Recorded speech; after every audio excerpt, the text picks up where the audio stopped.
What's up guys, welcome to the Chess Giant. This is Solomon Ordell, and in today's video we're going to be covering the fascinating Budapest Gambit, a very aggressive option for black against the move d4, in which case we play knight f6, and against c4 play the absolutely crazy looking move e5. I mean, just throwing our pawn down the center of the board, and 9 times out of 10, maybe even 99 times out of 100, you're going to see white take the pawn on e5, which by the way is white's best option, in which case we're now going to play knight g4. And now white really has 4 main options. 3 of them pertain to defending the pawn on e5 with knight f3, bishop f4, and queen d4. And finally, we're going to cover the move e4, which is basically white saying, look, I don't want the smoke, just take the pawn, and we'll just play some normal chess. Now let's first go over the move knight f3. I actually find this to be a slight inaccuracy for white, because now this bishop on c1 is going to become a tall pawn. Why is this? Well, now we can play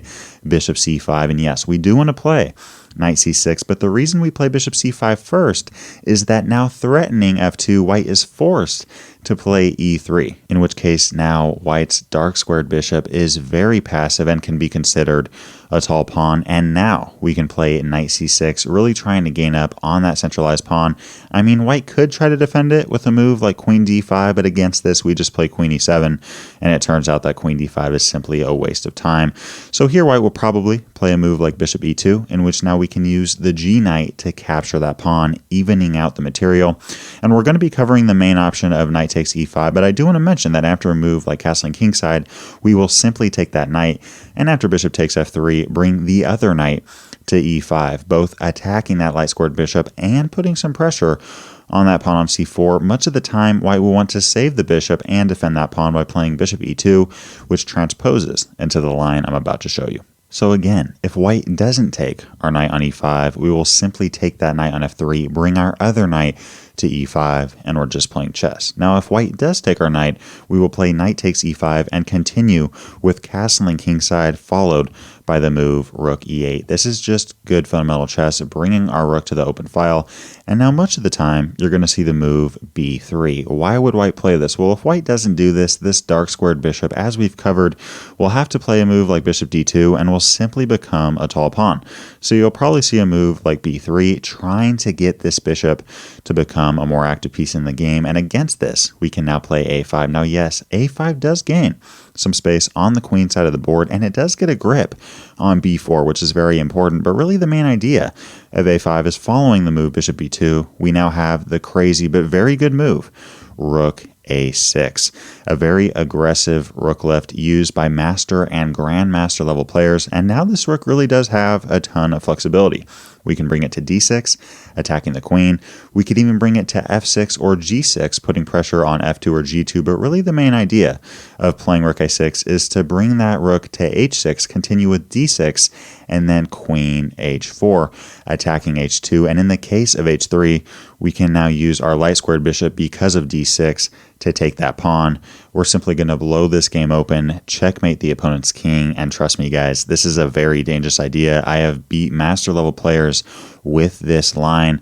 I mean, it's just very hard for white to see after a move like rook a6 that this game could potentially be almost over after just 2 or 3 moves with rook h6, queen h4, and d6. Absolutely devastating idea.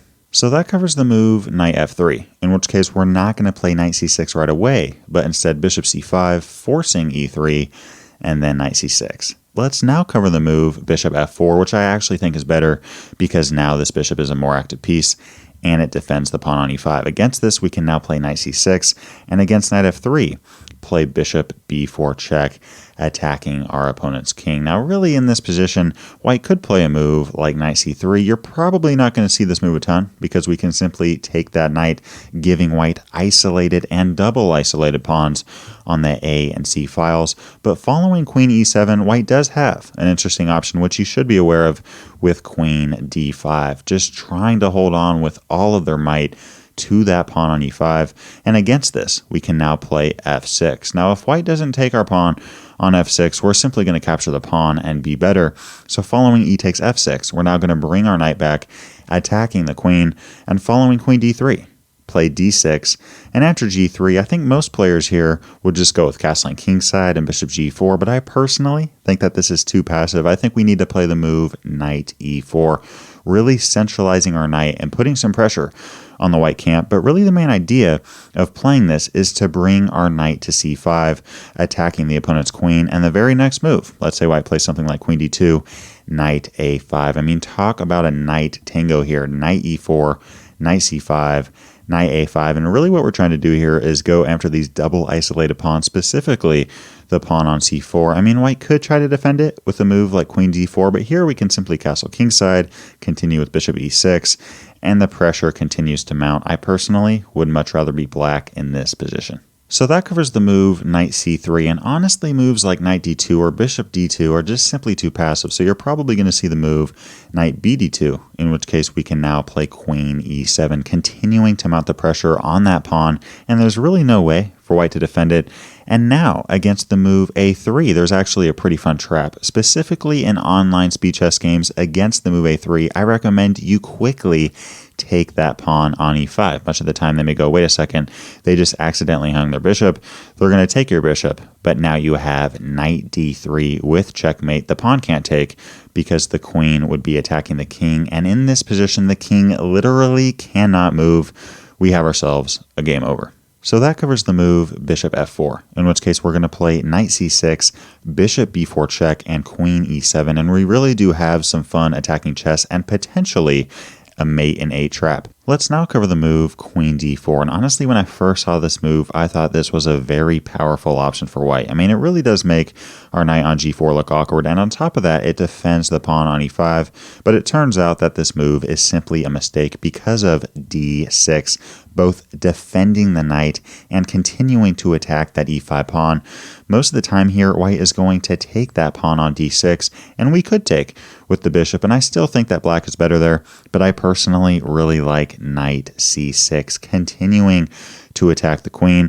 And now if the move queen e4, we can play bishop e6. Now much of the time here white is going to take the pawn on c7, but sometimes they may go, wait a second, I took one pawn, I took two pawns, I'm not going to take three, I'm just going to play a move like knight c3. What do we do against this? Now usually you want to play a move like bishop takes d6 because you don't want to bring your queen out too early in the game, but actually in this position I like queen takes d6 for the purpose of playing castling queenside the very next move.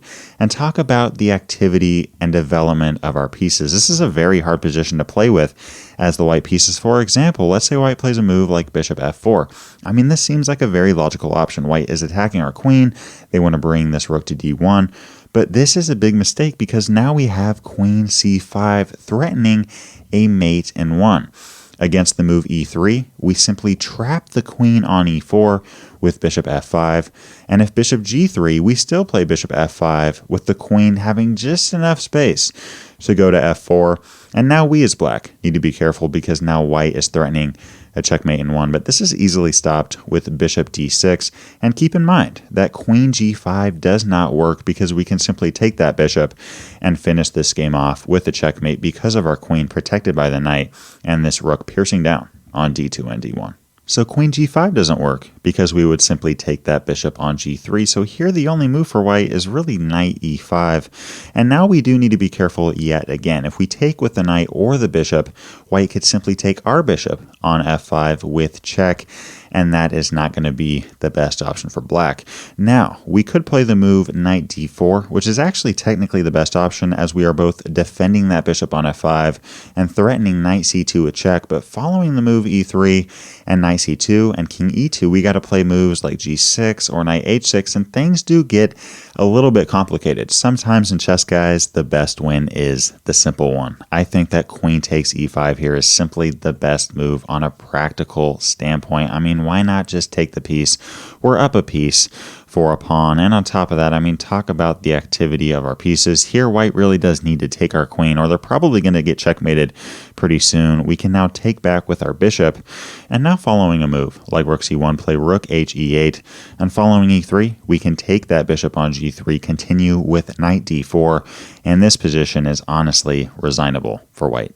So that covers what we do against a very quiet move like knight c3. We're simply going to take a d6 with our queen, castle queenside, and we really do have some fun attacking chess. Now what happens if white gets greedy and doesn't just take 2 pawns, but continues and takes 3? Now we are currently down 3 pawns, but now black has a move that really does come out of nowhere.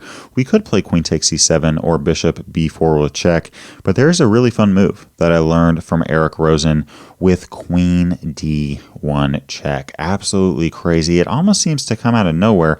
I mean, just giving white our queen, but really the whole idea is that now we have a powerhouse fork with knight takes f2 attacking the king, queen, and rook on h1. White now has really 2 main options with king c2 and king e1. King e1 is by far the best, but even after this, we play knight takes e4, and I would give the clear edge to black. Now, yes, we are currently down 2 pawns, but right now we are attacking the pawn on c4, and this pawn on c7, we can literally win whenever we want to. On top of that, our knight on e4 is very strong. Attacking f2, we have knight b4 and knight c2 ideas, and our dark squared bishop can get involved in this game whenever we want. And keep in mind that this king has moved, so it's not going anywhere, and we can play some really fun attacking chess in this position. If you plug this into a computer, it's probably going to give you about a minus 0.8 advantage for black, but in a practical setting, I would say that it's probably more, simply because this is a very awkward and hard position to play with the white pieces. So really, guys, we just covered the 3 main options in which white tries to defend that pawn with knight f3, bishop f4, and queen d4. What happens if white doesn't want to defend the pawn and simply plays a move like e4? Really what white is saying here is, look, I don't want the smoke, okay? Just take the pawn, don't attack me, and we're good. Well, here we're going to take that pawn on e5, and following a move like f4, trying to gain some space and kicking our knight, we're now going to play knight ec6. Now, at first sight, it may seem like knight g6 is better, but I personally really like this c6 move. It brings our knight to the queen side of the board, and our knight on b8 honestly doesn't want to go to c6. We want to bring this knight to a6 and then c5. This is really the idea that we're going for. And in this current position, we really would like to bring our bishop to c5. I mean, just pouncing down on the king side of the board, preventing white's king from really ever castling kingside. So most grandmasters agree that bishop e3 is the best move for white here, preventing our bishop to c5. But now we can just play bishop b4 check. I mean, really, white can't stop both, right? I mean, white can't stop us from coming to either c5 or b4. Now we are attacking the king, and following a move like knight d2, we can play queen e7, wanting to take the pawn on e4 because the knight is pinned to the king on e1. So now white really does need to play a move like bishop d3, in which case we can now swing our knight on b8 to a6 and c5, attacking both the bishop and that centralized pawn on e4. And following a move like castling kingside, we can now play a move like d6, and I absolutely love this position for black. Now, yes, white does have some strong pawns in the center of the board, but we have very strong piece activity, and it's honestly hard for white to get rid of them. I mean, if a move like bishop takes c5, we're completely okay. If white wants to give up the bishop pair and their good bishop, in which case we're simply going to take on c5 and have complete control of the dark squares, specifically b4 and d4 for our knight on c6. And if a move like a3, as y'all can tell, the square on b3 is a little bit vulnerable. Why not get rid of the one defender and play bishop takes d2 with check? If queen takes d2, thank you for the queen. If rook takes d2, thank you for the exchange. And if bishop takes d2, we now have knight d4. I mean, talk about an active knight pair. If I highlight all the squares that both of these knights are currently attacking, I mean, really, they're probably controlling nearly 2/5 of the board. I mean, really fighting for the center of the board, really fighting for the queen side. We're currently attacking that queen on e2, and following a move like queen e3, we can play knight d b3 with check, and after a move like king b1, take the bishop and continue with knight c5, attacking both the queen and the pawn. Whole idea being, after a move like queen d4, we simply take that pawn on e4, we're up a pawn, and black is simply winning this game. If you'd like to learn more on the theory behind the elephant gambit, a very fun gambit for black against e4, click the video to the left. If you'd like to learn more about the Scotch gambit for white, click that video to the right. Leave a comment to let me know what other videos you'd like to see covered on this channel. And as always, I appreciate you guys. Thanks for watching. Peace.